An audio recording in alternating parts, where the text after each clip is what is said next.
Nagsimula ang kwento noong 1771 sa isang public hanging kung saan ang mga tao ay parang nasa isang festival, masayang nag-cheer at tinatawag pa itong Hanging Day, at kabilang sa mga nanunood ang batang si Catherine kasama ang kanyang bayad na kompanyon na si Nellie. Matapos nito ay bumalik si Catherine sa madilim nilang Gothic mansion na Wuthering Heights kung saan siya nakatira kasama ang kanyang ama na si Mr. Earnshaw, na madalas siyang asarin hanggang sa mapaiyak siya at ipinakita pa nito na walang may gusto sa taong laging masungit bago ito umalis para mag-inom at magsugal. At kinagabihan ay umuwi itong lubos na lasing, kaya kinabukasan ay nagbulungan ang mga maid dahil may dinala siyang ibang tao. Kaya hinanap ito ni Catherine hanggang sa bigla siyang hilahin ng isang batang lalaki mula sa ilalim ng kama. Habang sa ibaba naman ay ipinakita ni Earnshaw na nakita niya ang batang ito na inaapi sa kalsada kaya dinala niya sa bahay, at masayang bumaba si Catherine at dahil hindi makapagsalita ang bata ay pinangalanan niya itong Heathcliff mula sa pangalan ng kanyang namatay na kapatid at itinuring itong parang alaga niya, habang pinapanood sila ni Nellie na isang illegitimate child ng isang lord. Sinubukan ni Catherine turuan si Heathcliff magbasa at magsulat ngunit nahirapan ito kaya nagalit at umalis. Sinundan siya ni Catherine at ipinakita ang paghingi ng tawad at nangakong magiging mas patient ngunit pinili ni Heathcliff na layuan siya. Ngunit tumanggi si Catherine at ipinakita na hindi niya ito iiwan kahit ano pa ang mangyari, hanggang sa muli siyang hinailan nito mula sa ilalim ng kama at hinawakan niya ang kamay nito ng mahigpit, at mula noon ay si Heathcliff na lang ang kalaro ni Catherine at naiwan si Nellie. Isang araw ay naabutan sila ng ulan at nais ni Heathcliff na umuwi dahil magagalit ang ama ni Catherine ngunit ipinakita ni Catherine na hihinto rin ang ulan at hinawakan niya ang kamay nito. Pagbalik nila sa bahay ay galit na galit si Earnshaw dahil birthday niya at hinihintay niya si Catherine at lumamig na ang pagkain. Kaya anako ni Heathcliff ang kasalanan at pinalabas si Catherine bago siya binugbog ni Earnshaw. At hating gabi ay palihim na pinuntahan ni Catherine si Heathcliff at nakita niyang puno ng dugo ang likod nito ngunit ipinakita ni Heathcliff na kaya niyang tiisin iyon araw-araw kung para iligtas siya. At kahit nagpakita ng paghingi ng tawad si Catherine ay ipinakita nitong hindi niya kailangan ng awa at gagawin niya iyon muli para sa kanya. Kaya humiga si Catherine sa tabi niya at doon na siya natulog. At paglipas ng mga taon ay ipinakita ni Catherine na may bago silang kapitbahay na isang mayamang textile merchant na si Edgar Linton at inaasahan niyang magkakagusto ito sa kanya, at nang tanungin niya si Heathcliff kung ano ang gagawin nito kung mayaman siya ay ipinakita nitong titira siya sa malaking bahay at magkakaroon ng asawa at inamin pa niya na naa-attract siya sa anak ng landlord na si Rose. Kinutya ni Catherine si Rose at itinuring niya itong pinakasimpleng babae na nakita niya sa buong buhay niya. Kaya umuwi siya at naghintay na imbitahin siya ni Edgar, pero lumipas ang isang buong week na walang natanggap na paanyaya, kaya sinabi niya kay Nellie na baka siya na lang ang dapat pumunta, ngunit pinaalala ni Nellie na isang lady ay hindi basta-basta pwedeng pumunta nang walang paanyaya. Napagod na si Catherine sa paghihintay kaya pinaupo siya ni Heathcliff sa sanga ng puno at iniwan siyang mag-isa, at pagdating niya sa kama ng gabing iyon ay may nakita siyang mga itlog na malinaw na gawa niya. Kinabukasan ay nanginginig si Catherine sa lamig dahil wala silang kahoy at wala ng pera dahil naubos lahat ni Earnshaw sa pagsusugal. Kaya naisip niyang kailangan na niyang ituon ang sarili kay Mr. Linton, at nang marinig ito ni Heathcliff ay winasak niya ang kanyang upuan at pinakita na ayaw niyang ituring ni Catherine na padalos-dalos ang puso niya para kay Linton, habang nakikita pa rin ang mga marka ng pambubugbog sa likod niya mula sa nakaraang gabi. At unti-unti nang nagbago ang kanilang tingin sa isa't isa na nagdulot kay Catherine ng pagtataka sa sarili niya. Isang araw habang naglalakad, nakita ni Catherine ang bahay ni Mr. Linton at diretsyong lumapit dito, at narinig ang boses ng isang babae na nagbabasa ng Romeo and Juliet para kay Mr. Linton kaya umakyat siya sa pader upang makinig at nakita niyang ito ay si Isabella, kapatid ni Linton, na naisip siyang multo kaya tumingin si Mr. Linton mula sa labas. Habang iyon, nabalitaan ni Heathcliff na naspray ng ankle ni Catherine at kinupkop siya ni Linton, ngunit pinigilan siya ni Earnshaw na sunduin siya at ipinakita na ito ang pagkakataon ni Catherine at ang pagpunta niya roon ay makakasira lamang sa kanyang kinabukasan. Makalipas ang ilang araw, bumalik si Catherine na ibang-iba ang anyo kaya nagulat ang mga maid, at nilapitan niya si Heathcliff at ipinakita na nawala siya ng 6 weeks at hindi siya sinalubong nito. ngunit galit si Heathcliff dahil sa tagal niyang nawala at sinabi niyang abala siya at hindi na pwede silang maglaro tulad ng mga bata, kaya bumati si Catherine at ipinakita na hindi niya kailangan ng kasama nito matapos ang mga linggo kasama si Linton. Ngunit sa totoo, kinagabihan ay palihim niyang hinanap si Heathcliff at doon ay naabutan niya ang dalawang servant sa isang pribadong sandali, at habang pinapanood iyon ay nagising ang kakaibang damdamin sa kanya, at biglang dumating si Heathcliff mula sa likod at tinakpan ng kanyang bibig at mata, ngunit naririnig pa rin nila ang mga servant, at bago pa may mangyari ay tumakbo si Catherine palayo. Kinabukasan ay dala pa rin niya ang iniisip na iyon kaya nang makita niya si Heathcliff ay umiwas siya at nagsimulang humanap ng sariling aliw at comfort. Sinundan siya ni Heathcliff at nahanap siya, naririnig niya ang ginagawa ni Catherine at nagkaharap sila, ngunit agad itong tumakbo palayo at sinabi na ang lahat ay dahil sa kanya. Pinatigil niya ang pakikipagsalita ni Heathcliff, ngunit hinawakan niya ang mga daliri ni Catherine, inamoy ito, at sinabi niyang hawak na niya siya. Muntik na siyang halikan ngunit pinigilan siya ni Catherine at sinabi na kung may pakialam siya, dapat siyang ibaba. Umalis si Catherine, ngunit pagdating niya sa bahay, natagpuan niya si Mr. Linton na nandoon na at nakita na niya si Earnshaw sa lasing nitong kalagayan, kaya sinabi ni Catherine na nakakahiya iyon, ngunit hiniling ni Linton na hintayin siya dahil may sasabihin. Sinabi ni Catherine kay Nellie na inalok siya ni Mr. Linton ng kasal at tinanggap niya, at nang tanungin kung ano ang sagabal, ipinakita niya na si Heathcliff ang dahilan, mahal niya ito ngunit naniniwala siyang kung pakakasalan niya si Linton, magagamit niya ang yaman nito para tulungan si Heathcliff. Tuwang-tuwa si Nellie at komentaryo na, "With your husband's money," ngunit nagalit si Catherine at sinabi na hindi nakaramdam ng pag-ibig si Nellie at wala ring nagmahal sa kanya.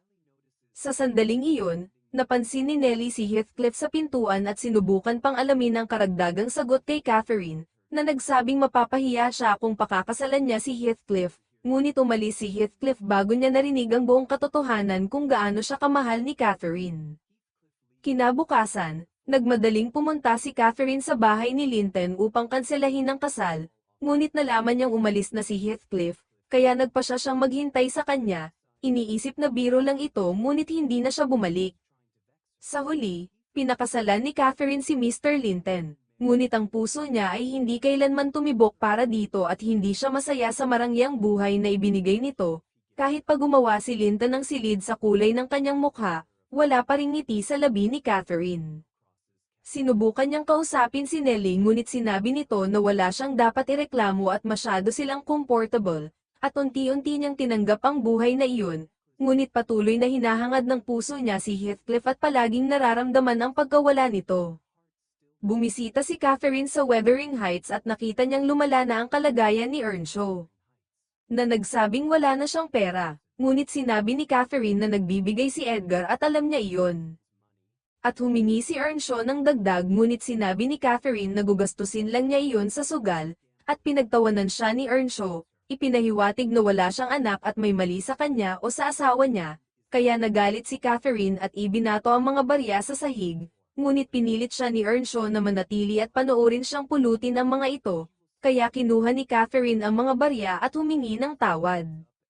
Bumalik siya kay Mr. Linton na umiiyak at sinabi na wala na siyang mahanap na lugar doon, at makalipas ang 1 taon, nabuntis si Catherine. Labis na natuwa si Mr. Linton sa pagbubuntis ni Catherine, ngunit sa gabing iyon ay nakakita si Catherine ng mga itlog sa kanyang kama at agad niyang naunawaan kung sino ang may gawa nito, kaya hinanap niya si Heathcliff. Kinabukasan, pumunta siya sa dati nilang tagpuan at doon ay nakatayo si Heathcliff, ganap ng nagbago, gwapo at mayaman, kaya niyakap siya ni Catherine at namangha sa kanyang transformation, at inimbitahan niya ito sa dinner kung saan tinanong niya kung saan ito nagpunta, ngunit hindi nagbigay ng malinaw na sagot si Heathcliff. Naroon si Isabella at pilit itong ini-impress, ngunit sinabi ni Catherine kay Heathcliff na wala siyang pakialam sa ginawa nito at hayaan na lang ang mga lihim, hanggang sa lumabas na nakatira na si Heathcliff sa Wuthering Heights at binili niya ang lugar, kaya natuwa si Isabella na may bago silang kapitbahay at tinawag pa niya si Heathcliff na pinakagwapong lalaki. Binalaan ni Catherine si Isabella na mapapahamak siya dahil si Heathcliff ay magaspang, wild, at may masamang ugali, ngunit tinawag siya ni Isabella na dog in the manger kaya ipinakita ni Catherine na sinusubukan lang niyang iligtas ito sa kahihiyan at hinayaan na niya itong habulin si Heathcliff, ngunit sa galit ay sinira ni Isabella ang manika ni Catherine. Nalaman ni Heathcliff na labis na nanguhumaling si Isabella sa kanya at ipinakita niyang maganda at mayaman ito. Kaya pinatawag ni Catherine si Isabella sa loob at pinaharap siya kay Heathcliff at ipinakita na hindi na siya papayag na matawag na ganoon muli at hinayaan na lang niya si Isabella. Ngunit sinabi ni Heathcliff na dog in the manger nga si Catherine kaya pinagsabihan niya itong layuan si Isabella. Ngunit ipinakita ni Catherine na wala siyang karapatan dahil hindi siya asawa nito at pina-atras siya ni Catherine, na nagpaliwanag na naging mabuti siya mula nang bumalik ito at hindi ito sinisi sa pagkawala nito kahit hindi niya alam kung buhay pa ito o patay. Tinanong niya kung ano ang nagawa niyang mali at ipinakita ni Heathcliff na alam niyang mahal siya ngunit itinapon niya iyon, itinuring siyang wala, at binalaan siya na hindi matatapos ang lahat kahit pakakasalan niya si Linton at walang kapayapaan sa pagitan nila. At ipinakita niya na salamat sa pagbunyag ng lihim ni Isabella at ipapagamit niya iyon, ngunit nagkunwari si Catherine na wala itong epekto at pinayagan siya na halikan o pakasalan siya, at sinabi niyang hindi siya nagmamalasakit. Pumunta si Catherine kay Linton at sinabi na hindi na dapat tanggapin si Heathcliff, habang sa Wuthering Heights, nilapitan ni Earnshaw si Heathcliff at ipinakita na kahit ganito lahat, hindi pa rin sapat para kay Catherine at isa pa rin siyang alaga sa mata nito. Kinabukasan, nagmadali si Catherine sa Wuthering Heights at natagpuan ang kanyang ama na patay, kaya hinawakan niya ang kamay nito at umiyak, bago siya sinipa at lumabas sa ulan, at sinubukan siyang pigilan ni Heathcliff. Sa gabing iyon, sinabi ni Heathcliff kay Catherine na nagyayelo siya at baka magkasakit, ngunit sinabi ni Catherine na magiging kasalanan niya iyon, kaya niyakap siya ni Heathcliff at dinala sa silungan, tinakpan siya ng kanyang coat, sa parehong lugar kung saan sila naabutan ng ulan noong bata pa sila. Tinanong ni Catherine kung bakit siya iniwan, at sinabi ni Heathcliff na narinig niya noong araw na iyon na sinabi niyang mapapahiya siya kung pakakasalan siya, ngunit ipinahayag ni Catherine na mali iyon, sinabi niya na mahal niya siya. Nagalit si Heathcliff at sinabi na kung mahal niya siya, bakit iniwan niya siya para sa munting paghanga kay Mr. Linton, at walang sino man ang makapaghihiwalay sa kanila. Ginawa niya iyon sa sariling kagustuhan, kaya sinabi ni Heathcliff na halikan siya muli at hayaan silang parehong mabaon sa sumpa. Pagkatapos nito, ginanap ang libing ni Mr. Earnshaw, at sa pagkawala ng kanyang malaking kwintas ay nagsimula ang kanilang lihim na pagkikita, at hindi alam ni Heathcliff na buntis na si Catherine. Kahit sinubukan niyang pigilan ang lahat, sa huli siya pa rin ang nagpakita ng inisyatiba, at kinabukasan habang nakahiga sa tabi ni Heathcliff, sinabi ni Catherine na balak niyang kanselahin ang kasal kinabukasan at sana ay nalaman niya na nakikinig siya, ngunit sinabi ni Heathcliff na nakita siya ni Nellie. Pinuntahan ni Catherine si Nellie at inutusan na humanap ng bagong posisyon, at ipinakita na alam ni Nellie na nakikinig si Heathcliff ngunit hindi sinabi, at inutusan niyang ipaalam kay Mr. Linton na natagpuan na niya ang bagong lugar at aalis na siya.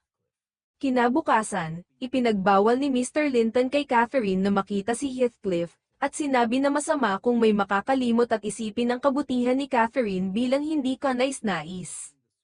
Isang gabi, may tumama sa bintana ni Catherine at sinabi niyang naliligaw ang mga swallows kapag nagbago ang hangin, kaya lumabas siya at nakatagpo si Heathcliff, habang si Mr. Linton ay nagsimula na siyang tawagin at nagsabi na hindi magugustuhan ng kanilang anak ang lamig. Narinig iyon ni Heathcliff at pumasok sa bahay, tinanong kung anak ba niya ang bata ngunit sinabi ni Catherine na hindi, dahil ang bata ay nilikha bago siya bumalik. Sinabi ni Heathcliff na hindi siya magrereklamo at mas nasisiyahan pa siya, at sa gitna ng tensyon ay sinabi niya na papatayin niya si Mr. Linton. Tinanong ni Catherine kung totoo iyon, at sinabi ni Heathcliff na pupunta siya mismo at babaliin ang leeg nito. Ipinahayag ni Catherine na sinabi niya na mapapahiya siya ngunit hindi niya alam na siya rin ang mapapahiya, kaya itinigil niya ang usapan at naglakad palayo. Diretso namang pumunta si Heathcliff sa kwarto ni Isabella at sinabi na tama si Catherine, siya ay magaspang, malupit, walang pagmamahal, at hindi niya mamahalin si Isabella kailanman. Ipinaliwanag niya na pakakasalan niya ito lamang upang pahirapan si Catherine at palaging iisipin si Catherine sa bawat sandali na kasama niya si Isabella. Kinatanong ni Heathcliff kay Isabella kung gusto ba niyang huminto, at sinabi ni Isabella na hindi, kaya kinabukasan, nagpakasal sila agad.